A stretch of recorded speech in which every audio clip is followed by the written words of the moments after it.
Hi, I'm Jerry Thompson, co-founder and chief executive officer at Ambit Energy. Thanks for joining us today. My family has seen a number of windows of opportunities over the years. I'd like to tell you about one that began over 100 years ago when my grandfather was a small boy growing up in Oak Cliff, a small town across the Trinity River from Dallas, Texas. His next door neighbor ran an ice plant, and every summer he had the opportunity to work there. Too small to lift the ice, he started in the stables, cleaning and feeding the horses that pulled the ice wagons. But over the years, he grew strong enough and began delivering the ice into homes for the ice boxes. After graduating from the University of Texas, he returned to Dallas and entered the only business he knew, the ice business. With his past experience and college degree, he soon became president of the company. One day, an ice house manager named Uncle Johnny Green approached my grandfather and said, "Jody, customers are asking if we'd sell them groceries. We're located in their neighborhoods and have longer hours than the grocery stores. We could keep the perishable items cold in the ice house and put the canned goods and bread and other items outside on the dock." My grandfather liked the idea. He saw a window of opportunity and gave him money to buy some groceries. A year later, Uncle Johnny Green came back and said, "Here's your original investment and here are your profits." They both smiled and decided to put groceries in all of the ice houses. And that was the beginning of the convenience store industry.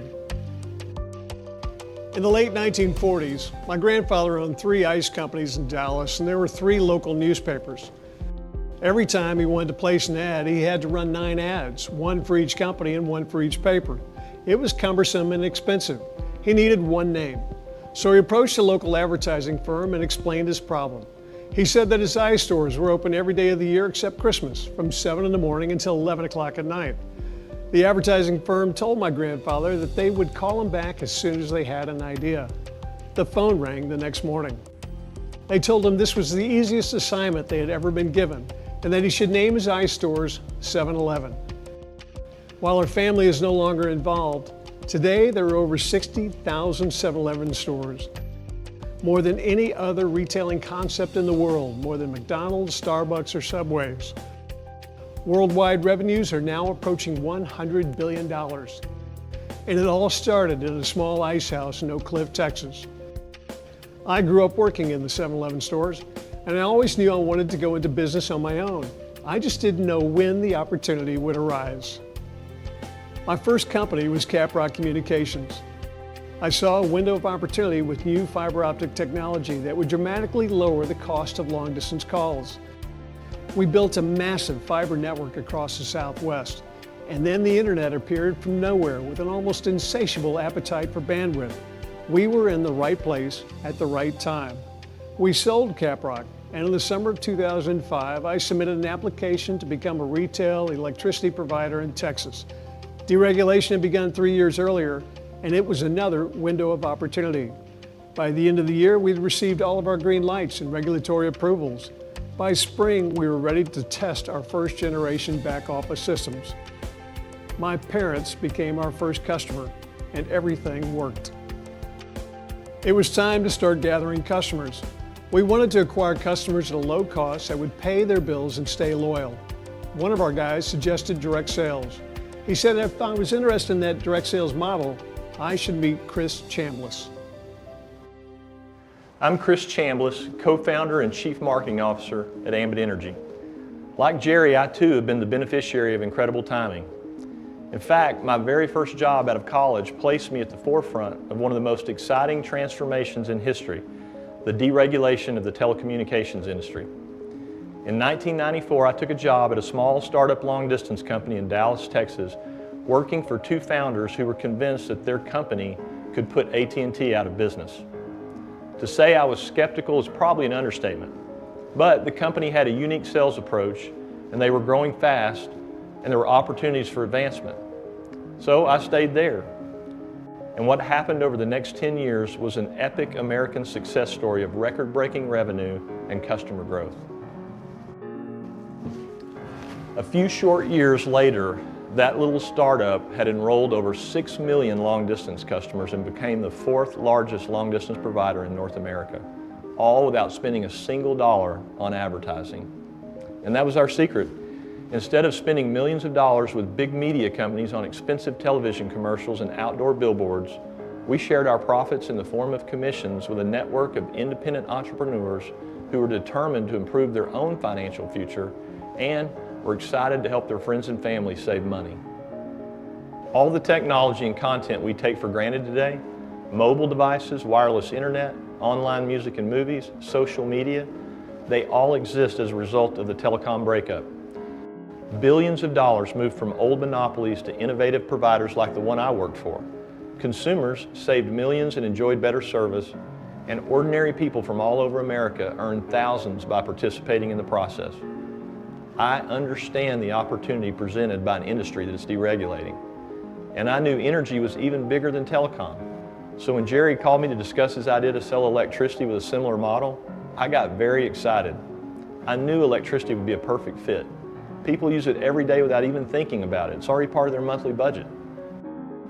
So we met on a Friday at a Potbelly's sandwich shop to discuss the opportunity and to get to know one another. I liked Jerry immediately, and I gave him a few things to think about over the weekend. The next day, we were in front of a whiteboard in a conference room he had borrowed from his brother's company, and we began thinking about and outlining what kind of company we wanted to build. Chris and I wanted to build something we would be proud of.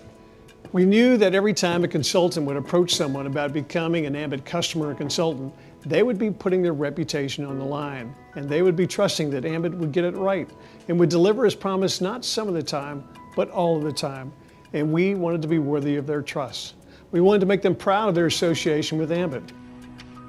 So our first decision was to build the finest and most respected retail energy provider in America. And that was a big statement for a small startup company with only a couple of customers. But it made every decision since that much easier. We moved into our 100-year-old warehouse space in the west end of downtown Dallas.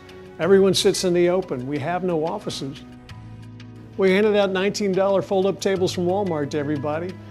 They're cheap and they're not really attractive. And we were told that people would assume that we had no money and they'd be afraid to join us. We responded that we were going to invest our money in great people and outstanding systems, not in fancy offices or elegant furniture. The smart people would understand that and don't worry about anyone else. 11 years later, our executive team still sits at those $19 tables. Based on our previous telecom experiences, Chris and I knew that operationally we would be a data processing company. Companies in the telecom boom with solid back office systems and processes thrived and prospered. Those lacking good systems capsized and sank when they were hit by that data tidal wave. We would ultimately succeed or fail depending on the quality of our systems. John Burke, our CIO, searched but couldn't find any off-the-shelf systems that met our standards. So we rolled up our sleeves and decided to build our own. We decided to be unconventional. The pros in the industry snickered. They thought we were crazy. No one builds their own systems. We heard it and we ignored it. We didn't want to be like everyone else and have the same results as everyone else. In fact, we didn't even want to think like everyone else. We didn't hire anyone from the electricity industry for over 4 years. Any information we needed, we Googled to find. Startups never have enough time or capital to build perfect systems. We know that what got us here to where we are today won't be strong enough to take us where we want to go. So our IT philosophy has always been, never let good enough be good enough. And with that attitude, today our patented systems are the operational qualitative difference between us and all of our competitors. After spending almost a year getting our foundation in place, Jerry and I started Ambit's sales channel the exact same way a new consultant joining Ambit today would. We made a list of 10 people we knew who might want to join us in our efforts to take advantage of the opportunity we saw out there. 6 of them told us no, and of the 4 people who said yes, only 2 really went to work. So what started with 2 people and a pretty humbling dose of rejection has become one of the fastest growing companies in history. Today, Ambit has over 1.2 million customers and over $1 billion in annual revenue. We've been named by Inc. magazine as the fastest growing private company in America. The industry publication Direct Selling News consistently ranks Ambit among the top 15 direct selling companies in the world and the largest direct seller of retail energy. We've been listed in the top 100 places to work in Dallas for 6 of the last 7 years, and every year we are consistently ranked at or near the top in customer satisfaction by J.D. Power. In short, it's working. Ambit Energy is doing things that no other company in the energy industry is doing. With the help of an outstanding corporate team and thousands of excited independent entrepreneurs who've joined us to create their own path to financial freedom, the vision Jerry and I had in the beginning is becoming a reality. Our goals today are the same as they were when Chris and I wrote them on a whiteboard at the very beginning. We strive every day to be the finest and most respected retail energy provider in the industry. We want every customer and independent consultant to be proud of their association with Ambit, and we're determined to never sacrifice integrity for growth. We hope you've enjoyed hearing about the Ambit story and that you'll join our growing team of entrepreneurs. We understand what it takes to help leaders build successful organizations, and we look forward to working with you here in Japan. Please get back with the person who asked you to watch this video and ask them to answer any questions you might have about our company or our opportunity. We've never been more excited about the future than we are today. We're making a tremendous commitment to Japan, and those efforts will benefit from all the knowledge and experiences we have gained over the past decade. We truly believe the best is yet to come. We look forward to helping you reach your financial goals and dreams, and you have our promise that Ambit will be here to support you every step of the way.